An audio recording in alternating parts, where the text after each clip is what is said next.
No, so we are obviously concerned, and there are irresponsible elements in Bangladesh who are saying very, very silly things. You saw the statement recently from one student leader saying he's going to separate the 7 states from the rest of India. I mean, who is he to talk like this? But there are people doing this.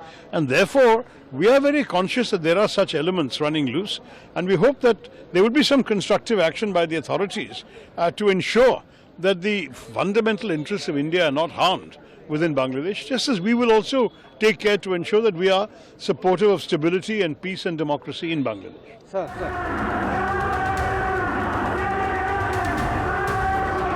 What is unfolding in Bangladesh is no longer just an internal political crisis. For India, it has now become the biggest strategic worry since 1971. That is the blunt warning issued by Parliament's Standing Committee on External Affairs, chaired by Congress MP Shashi Tharoor.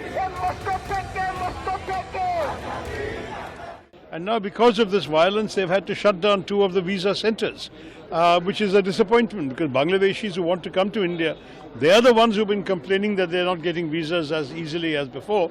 And now these situations are making it difficult for our government to help them. So I'm hoping that normalization would happen sooner rather than later. And I would call upon the people and government of Bangladesh to place some value in this close relationship with their neighbor. As Vajpayee Sahib famously said about Pakistan, we cannot change our geography. We are where we are, they are where they are, they should learn to work with us. We are a democracy, we have various ways of expressing our points of view, we have various outlets. So I'm not worried about a similar situation. We are not Bangladesh. But at the same time, we have an interest in making sure there is a peaceful and prosperous Bangladesh. No, I think the government will have to monitor the situation very carefully. They will certainly, at the level of the High Commission in Dhaka, reach out to the government and the authorities in Dhaka and request them to do whatever they can to calm down the situation.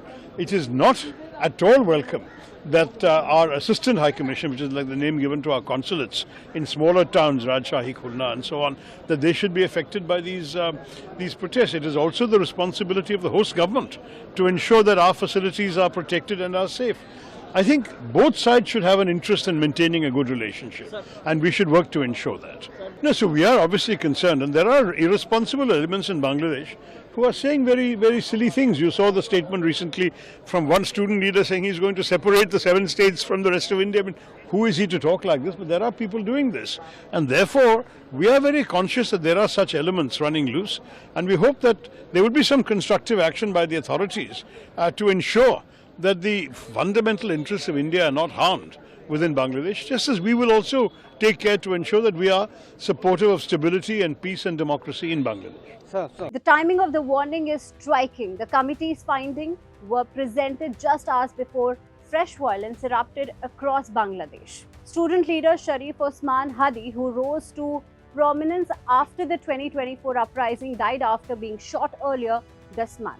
His death triggered mob violence, arson attacks on media offices and stone pelting at India's mission in Chattogram. The panel's assessment came even before the spiral began.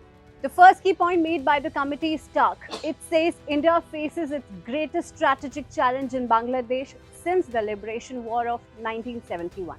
Witnesses told the panel that while 1971 was an existential crisis, today's challenge is deeper in another way. It is a generational shift, a political realignment and a slow drift away from India. One warning stood out: if New Delhi does not recalibrate, it may lose influence not to conflict but to irrelevance. The second concern is the root of the instability. The panel points to several forces coming together: the weakening grip of Sheikh Hasina's Awami League, the rise of Islamist radical elements, and growing Chinese and Pakistani influence in Bangladesh. Together, these forces are reshaping Dhaka's political landscape, and that reshaping has direct consequences for India's security and regional standing. The third key point is about democracy and internal order. Since August 2024, Bangladesh has entered a phase of deep uncertainty. Elections are still not clearly scheduled. Violence has become very frequent. Minorities, tribal communities, journalists, academics, and media houses have faced intimidation and attacks. According to the committee, such incidents are now becoming the norm. The erosion of institutions is a red flag for India. The fourth concern is social and economic pressure. Political instability has spilled onto the streets.